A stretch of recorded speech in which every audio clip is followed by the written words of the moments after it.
샬롬, 주님의 은혜와 평강이 함께 하시기를 소망합니다.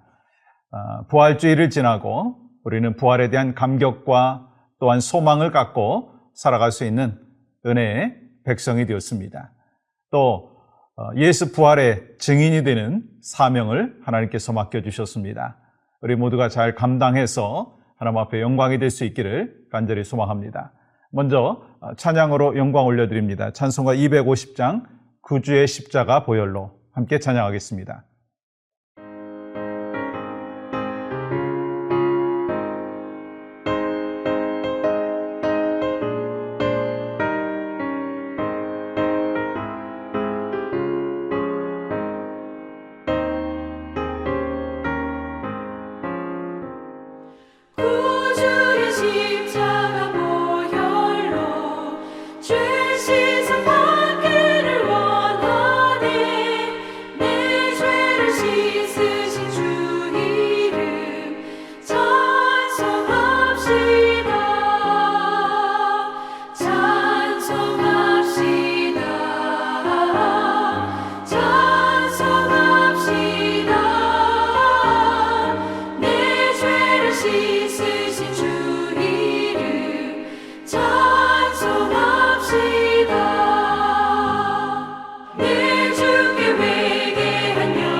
오늘 허락하신 말씀은 베드로전서 1장 6절의 말씀입니다.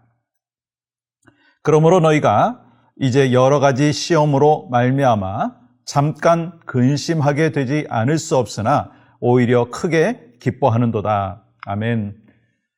베드로 사도는 핍박 가운데 흩어진 소아시아에 있는 나그네들, 디아스포라 크리스찬들에게 고난 속에서도 기쁨을 누려라 라고 말씀을 하고 있습니다.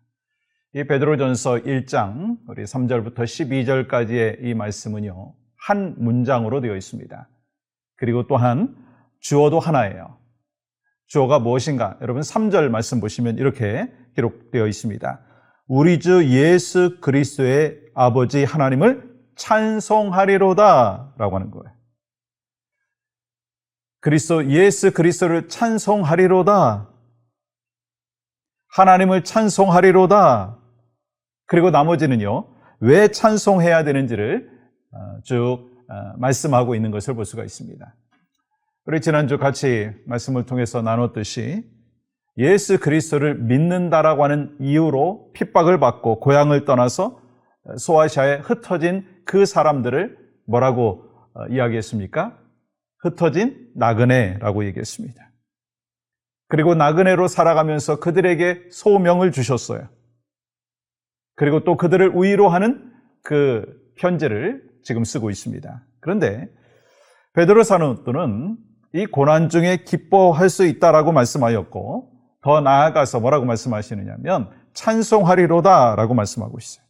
여러분, 어떻게 고난 가운데 찬송을 할 수 있느냐라고 하는 거예요. 여러분, 질병으로 신음하는 가운데 기뻐할 수 있던가요? 사랑하는 아내나 또 남편이 암에 걸린 그 상황 속에서 여러분 기뻐할 수 있나요?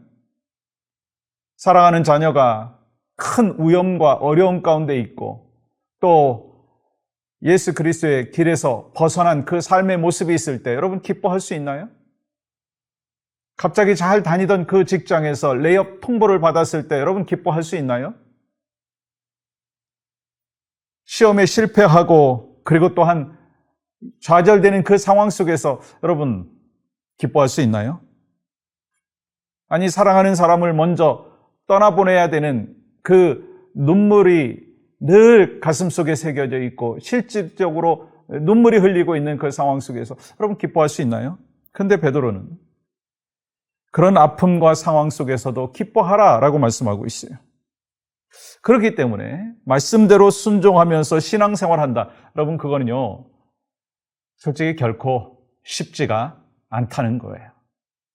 여러분이나 저나 그런 부분에 대해서 모두가 쉽지가 않다는 것입니다.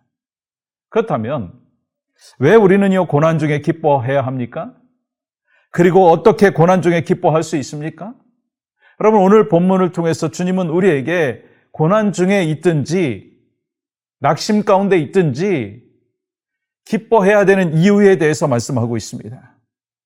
아니, 기뻐하면서 찬양해야 되는 그 이유가 있다라고 하는 것을 말씀하고 있습니다. 그 이유가 뭘까요?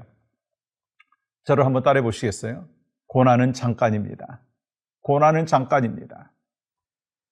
이 땅에 고난은요, 영원한 것이 아니라 잠깐이기 때문이라고 하는 거예요. 여러분, 본문 6절 말씀은 이렇게 기록합니다. 그러므로 너희가 이제 여러 가지 시험으로 말미암아 잠깐 근심하게 되지 않을 수 없으나 오히려 크게 기뻐하는도다. 먼저 하나님께서는 우리 크리스찬들도 이 세상에 살면서 어려움을 당할 수 있다. 잠깐 당할 수 있다라고 말씀하고 있어요. 아니, 하나님의 백성이라고 한다 할지라도 이 세상적인 복을 경험하지 못할 수도 있다라고 하는 것을 이야기하고 있는 것입니다.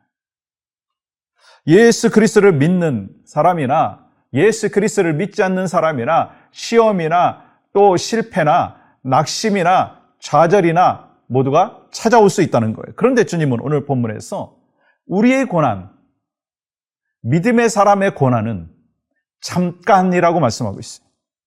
여러분, 그것이 뭐 한 달인지 두 달인지 1년인지 거기에 대해서는 구체적으로 기록이 되어 있지 않습니다. 우리 같으면 잠깐이면 1년이면 참을 수 있죠. 뭐 10년도 때로 참을 수도 있습니다. 근데 우리가 생각하는 그 잠깐과 우리 하나님이 생각하시는 그 잠깐이 다르다고 하는 거예요. 다를 수도 있다는 거예요. 예를 들어서 어떤 사람이 막 물에 빠져서 막 허겁지겁 정말 지푸라기라도 잡고 싶은 그 마음이 있을 때 그 1, 2분은요 정말 10년, 20년과 같은 그 시간일 것입니다. 그런데 여러분, 정말 사랑하는 사람과 데이트를 하고 정말 하나님 앞에 진정으로 예배하는 그 시간, 그 1시간이 된다 한다 할지라도요 1분과 같을 수 있습니다. 그러니까 시간이라고 하는 거는요 상대적인 것을 우리가 알 수가 있습니다. 그래서 우리 하나님께서 너희 고난은 잠깐이라고 하는 것에 대하여 우리가 사실 쉽게 이해할 수가 없습니다. 그러나 이 하나님께서는 말씀하시는데요, 잠깐은 무엇인가? 우리 안에 믿음의 변화를 일으키면서 우리의 나쁜 습관을 버릴 수 있는 최소한의 시간, 그게 바로 잠깐이라고 하는 것입니다. 그러면서 고난후를 말씀합니다. 7절 하반절 보십시오. 예수 그리스도께서 나타나실 때에 칭찬과 영광과 존귀를 얻게 할 것이니라 라고 말씀하셨어요.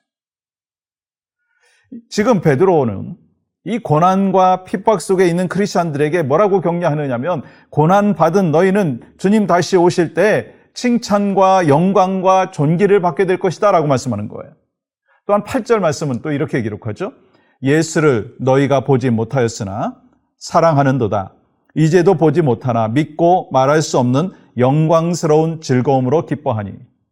이 소아시아에 흩어져 있는 이 나그네인 크리스찬들은 고난과 시험을 통해서 보지 못하는 예수님을 경험했다라고 하는 거예요.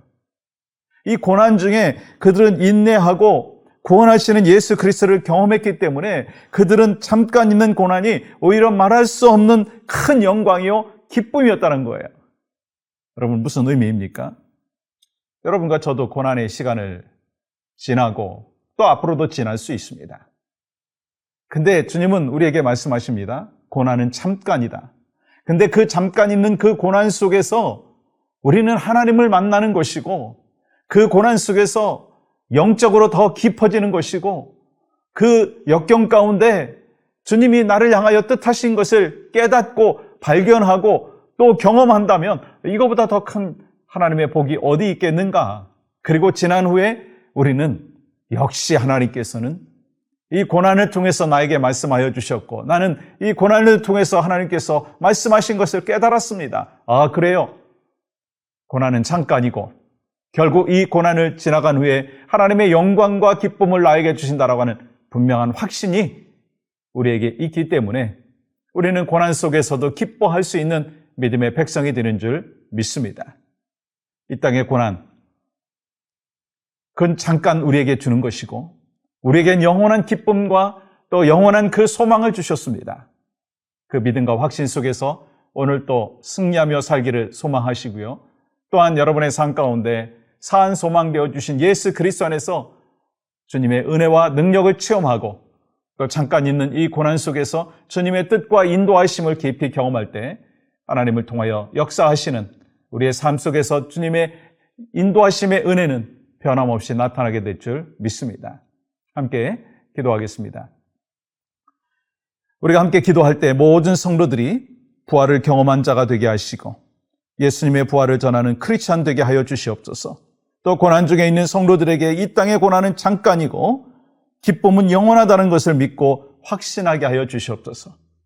기도합니다. 하나님, 오늘 또 우리에게 복되고 거룩한 주일 하루를 허락하여 주셨습니다.